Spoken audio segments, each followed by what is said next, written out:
mengajar kami supaya kami setia dalam berbagai hal, baik dalam gereja kami, juga dalam kehidupan kami, supaya kesetiaan itu menjadi bagian dari kegiatan kami sehari-hari. Terima kasih Bapak, pagi hamba ini yang luar biasa, bukan hanya di tempat ini Bapak, di jemaat ini, tapi juga di mana beliau boleh berada di rumah sendiri, bahkan di tempat di mana beliau bekerja. Kasih seluruh keluarga yang saya minta. Bapak yang baik, untuk saat ini kami ingin Bapak merefleksikan dalam kehidupan kami, dan atau untuk Bapak melengkapi apa yang sudah sampaikan, hamba menyampaikan ya Bapak. Biarlah apa yang hamba sampaikan Tuhan untuk lebih memperkuat pemahaman kami tentang kesetiaan itu dalam berbagai hal. Terima kasih Bapak. Hamba mohon menyampaikannya Bapak. Dalam sendiri berbicara kepada kami semua. Di dalam Yesus Al-Masih Tuhan kami hidup. Kami sudah berdoa dan bersyukur. Haleluya. Amin. Sampai selalu. Bapak Ibu. Nah, Bapak Ibu, ini untuk memperkuat ya, merefleksikan baik dari pengalaman pribadi seperti tadi dikatakan oleh Pak Dahlan, pengalaman kita berjemaat di sini. Kalau tidak salah saya sudah 1 tahun 4 bulan sebagai yang dituakan yang dituakan di tempat ini, dan memang yang paling tertua masalah kecuali berat, itu Pak Ibu sudah ya, itu ya. Baik. Nah, tadi dikatakan setia. Sebenarnya setia itu kan, kalau dari teks ini adalah setia berjemaat. Intinya kan begitu. Ini surat yang kedua dari Yohanes ketika dibuang di Pulau Patmos. Yang pertama kan Efesus ya, jemaat Efesus. Ini kepada yang di Smyrna.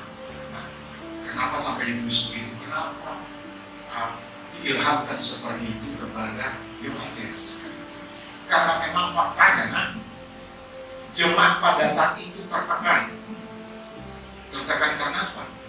Kalau kita pelajari sejarahnya, dan memang masa penjajahan kan, masa penjajahan pada saat itu.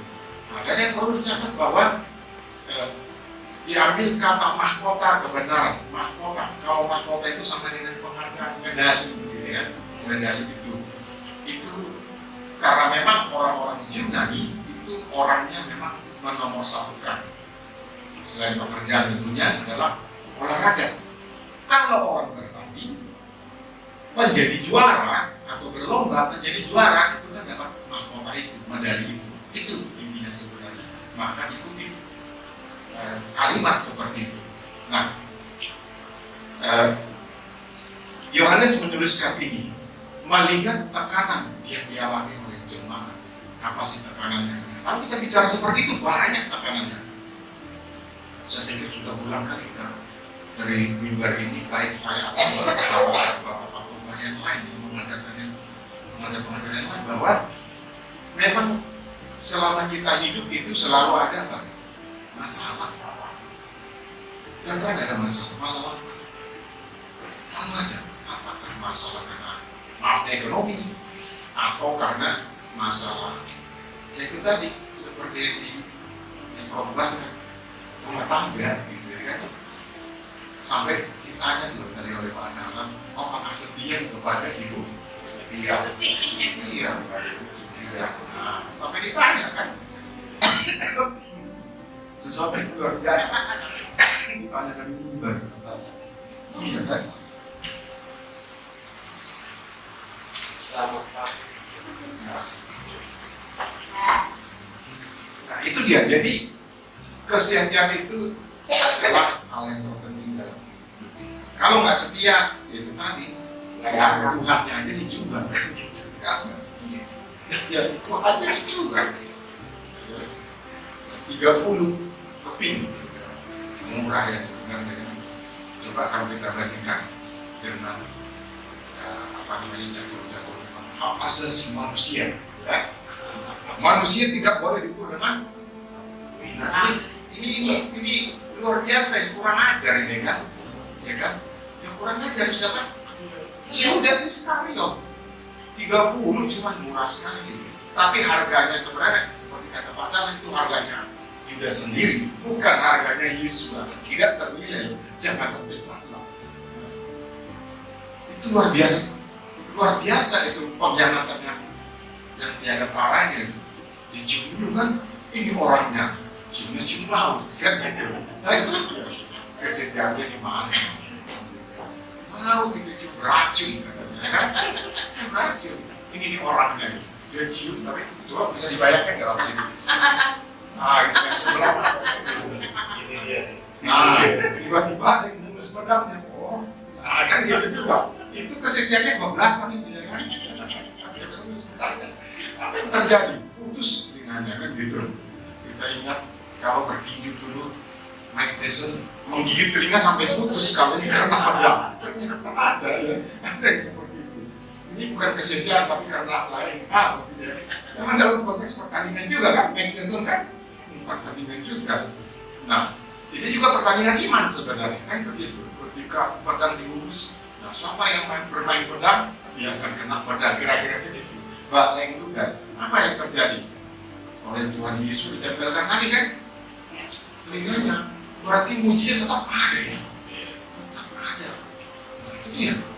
Nah, kembali lagi, kalau kita bicara setia, terus pasti diikuti kata, kamu akan mendapat mahkota kehidupan, kebenaran, ya, mahkota kebenaran. Kalau kita baca ini, sudah biasa kita dengar atau kita baca di 2 Timotius 4 ya, ayat 7 dan 8 dikatakan, aku sudah mengakhiri pertandingan dan memelihara iman, ya kan? Sehingga tersedia mahkota kebenaran. Kebenaran. Oke. Lalu kemudian ada lagi itu sebenarnya, ya, yang menggambarkan bagaimana kesetiaan itu di dalam Yakobus itu ada. Yakobus 1 ayatnya yang ke-12 dikatakan tahan uji, ya kan? Tahan uji. Kemudian akan diberikan apa hadiahnya? Mahkota. Nah, ini baru kehidupan. Nah, mahkota kebenaran, mahkota kehidupan. Nah, yang mengakhiri apa sebenarnya? Nah, di dalam kitab Wahyu pasal 3 itu ada ayat 5. Ini sebenarnya penutupnya. Mahkota itu apa? Aku akan mengakui dia di hadapan siapa? Bapa dan para malaikatnya. Itu dia. Kalau tahan uji, itulah imbalannya. Mengakui itu terakhir.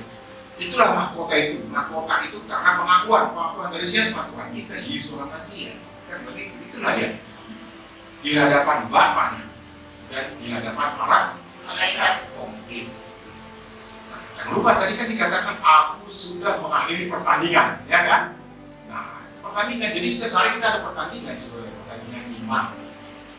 Tadi dikatakan oleh Pak Dahlan mengucapkan setia itu gampang. Memang sih kan cuma 5 karakter kan, SDD, tetapi mengimplementasikannya dalam kehidupan susah. Tadi dikatakan apa? Nah ini dia, ini yang paling sering saya pikir hampir semua orang ya. Mudah-mudahan tempatnya yang ada. Gampang marah kan gitu kan. Minta maaf gampang. Ini bagus Pak. Marah tapi harus minta maaf. Daripada marah lagi. Nah, ini cuma maafnya, yang penting kasih Pak. Bukan kasih. Kasih yang paling tinggi, yang nomor 1. Justru Tuhan Yesus datang ke dunia karena kasih. Kasih setia yang kurang. Kamu diteruskan? Boleh dong. Boleh.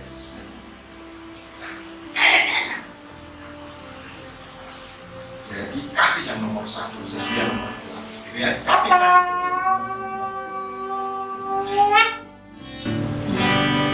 kasih setia yang kurang.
Sebagaimana pujian itu tadi dikatakan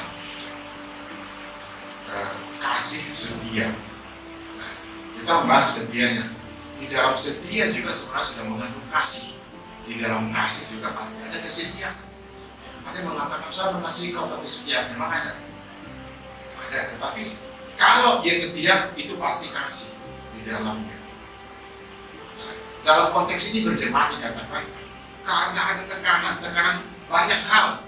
Nah, tadi dikatakan bukan hanya tekanan ekonomi, masalah tetapi di gereja juga ada yang artinya meresahkan gitu ya, membuat tidak kondusif itu bahasanya, sehingga kemudian ditulis diilhamkan kepada jemaat di Smyrna itu. Kesetiaan dalam hal di luar konteks berjemaat itu tadi sudah dikatakan setia itu pasti pada akhirnya mendapatkan apa yang dia inginkan. Setia itu juga tadi harus tahan uji. Kalau nggak tahan uji, berarti rontok di tengah jalan. Itu tadi dari 2 Timotius pasal 4 ayat 7 dan 8 mengakhiri pertandingan dengan baik sampai mendapat mahkota kehidupan, medali itu. Yang kedua di dalam Yakobus lagi, ayat pasal 1 ayat 12 itu. Kalau kita tahan uji, kita diberikan mahkota kehidupan, dan yang mengakhirinya, saya katakan di kitab Wahyu pasal 3 ayat 5 akan diakui, kita akan diakui di hadapan Bapa dan para malaikat. Artinya nama kita tertulis dalam buku kehidupan. Nah, itulah sebenarnya yang ingin saya sampaikan mengenai kesetiaan untuk memperkaya ya. Jadi pengalaman kita berjemaat di sini, mari kita terus tingkatkan. Amin. Saya katakan kita sudah baik, tetapi perlu lebih baik lagi. Amin. Memang tidak ada yang sempurna. Sebesar apapun jemaat kita, bukan itu yang terpenting. Tetapi tadi itu ada kesetiaan di situ. Ya. Ada bahasa yang lain mengatakan ada kebersamaan di situ. Bersama, bekerja sama. Lalu itu ya, karena memang ke situ muaranya. Kebersamaan itu salah satu juga dari kesetiaan. Adil. Ya. Adil ya. Ya, kira. Jadi mari kita pelihara kesetiaan kita karena memang itu yang diharapkan sebagaimana tadi dalam Wahyu pasal 2 ayat 10 ya. Dan kemudian lebih ke belakang lagi di dalam kitab Timotius dan juga Yakobus dan terakhir lagi di dalam Wahyu yang kita diakui di hadapan banyak dan di hadapan mereka. Dan kita perlu catat itu yang boleh saya bagikan kepada Bapak Ibu sebagai refleksi atas firman Tuhan beberapa dokumen yang sudah disampaikan Bapak Lahalan. Mari kita berdoa. Bapak, terima kasih untuk refleksi yang boleh kami lakukan bersama, yang boleh kami Bapak pahami bersama bagaimana kesetiaan kami, bagaimana Tuhan kami harus bersama-sama di dalam membangun jemaat, dan bukan hanya membangun jemaat, tetapi dalam kehidupan kami bersosial di luar daripada jemaat. Ketika kami kembali kehidupan kami di luar gereja ini selama 6 hari dan melakukan aktivitas kami, disitulah Bapak Tuhan tuntut kami untuk setia supaya kami pada akhirnya menjadi pemenang di dalam pertandingan iman itu, dan kemudian kami diakui oleh Bapa, diharap oleh Tuhan Yesus, di hadapan Bapa dan di hadapan malaikat. Terima kasih Bapa untuk refleksi ini. Terpujilah nama-Mu di dalam Yesus Almasih yang telah kami hidup. Kami sedang berdoa dan bersyukur. Haleluya. Amin.